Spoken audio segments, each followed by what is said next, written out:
شمالی وزیرستان کے علاقے میران شاہ میں خودکش دھماکہ ہوا جس میں 3 سیکیورٹی اہلکار اور 3 بچے شہید ہو گئے۔ پاک فوج کے شعبہ تعلقات عامہ ISPR کے مطابق شمالی وزیرستان کے علاقے میران شاہ میں خودکش دھماکے میں 3 سیکیورٹی اہلکاروں سمیت 6 افراد زخمی ہو گئے۔ سیکیورٹی اہلکاروں کے علاوہ شہید ہونے والوں میں 3 بچے بھی شامل ہیں۔ ISPR کی جانب سے جاری بیان میں بتایا گیا کہ شہید ہونے والے سیکیورٹی اہلکاروں میں حوالدار زبیر قادر، سپاہی عزیز اصغر اور سپاہی قاسم مقصود شامل ہیں، جبکہ بچوں میں انم، احسن اور احمد شامل ہیں جن کی عمریں بالترتیب 4، 8 اور 11 سال ہیں۔ ISPR کا کہنا ہے کہ انٹیلیجنس ایجنسیاں خودکش حملہ آور اور اس کے ہینڈلرز اور سہولت کاروں سے متعلق تحقیقات کر رہی ہیں۔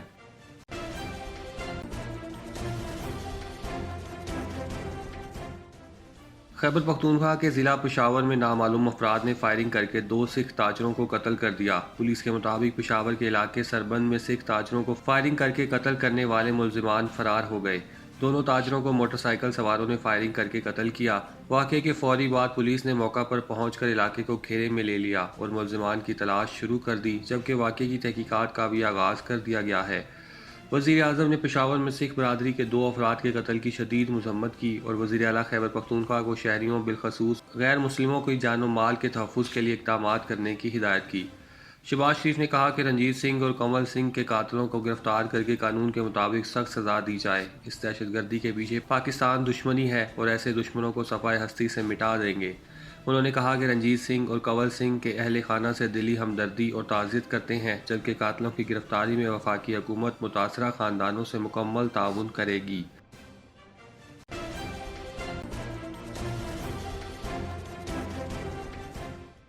عوامی مسلم لیگ کے سربراہ شیخ رشید کا کہنا ہے کہ الیکشن کرانا ہے یا برے حادثے کا شکار ہونا ہے، فیصلہ حکومت کے ہاتھ میں ہے۔ سماجی رابطے کی ویب سائٹ ٹویٹر پر اپنی ٹویٹ میں سابق وفاقی وزیر اور عوامی مسلم لیگ کے سربراہ شیخ رشید کا کہنا تھا کہ مختصر ترین وقت میں متبادل جگہ پر عمران خان کا کامیاب ترین جلسہ سیاست کی تاریخ ہے۔ حکومت کے ہاتھ میں فیصلہ ہے کہ IMF کے پاس جانا ہے، الیکشن کرانا ہے یا برے حادثے کا شکار ہونا ہے۔ شیخ رشید کا کہنا تھا کہ عابد شیر علی کے والد شیر علی نے رانا ثناءاللہ کو 22 افراد کا اجرتی قاتل کہا، مگر ادارے خاموش ہیں۔ ANF نے رانا ثناءاللہ پر منشیات فروشی کی، 15 شہادتوں کا بیان عدالت میں دیا، مگر فرد جرم نہ لگ سکی۔ میں آج فیصل آباد میں میڈیا سے بات کروں گا اور پھر جلسے میں شرکت کرنی ہے۔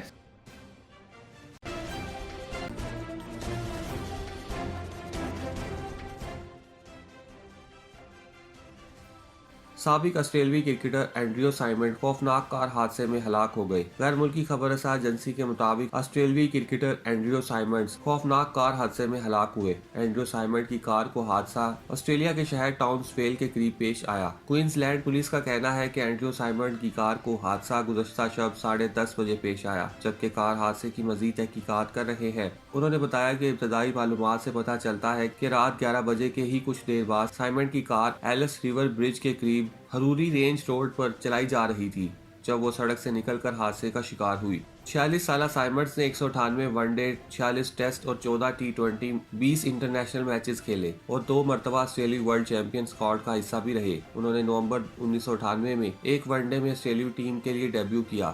ان کے سابق ساتھی کرکٹر ایڈم نے اپنے پیغام میں لکھا کہ یہ واقعی تکلیف دہ ہے۔ افسوسناک واقعے پر پاکستان کے سابق کرکٹر شعیب اختر نے اینڈریو سائمنڈ کی موت پر گہرے دکھ کا اظہار کیا۔ انہوں نے ٹویٹر پر اپنے پیغام میں کہا کہ آسٹریلیا میں کار حادثے میں اینڈریو سائمنڈ کی موت کے بارے میں سن کر بہت اداسی ہوئی۔ ہمارے درمیان میدان کے اندر اور باہر بہت اچھے تعلقات رہے۔ سائمنڈ کی فیملی کے لیے دعا کرتا ہوں۔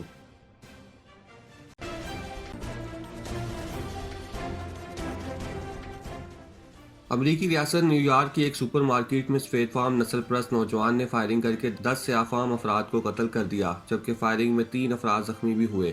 برطانوی خبر رساں ایجنسی کے مطابق امریکی ریاست نیو یارک شہر بفیلو کی ایک سپر مارکیٹ میں فوجی یونیفارم میں ملبوس ملزم سفید فام نوجوان نے خریداری میں مصروف سیاہ فام افراد پر نامناسب جملے کسے اور اندھا دھند فائرنگ کر دی، جس کے نتیجے میں 10 افراد ہلاک جبکہ 3 زخمی ہوئے۔ فائرنگ کرنے والا نوجوان فوجی یونیفارم میں ملبوس تھا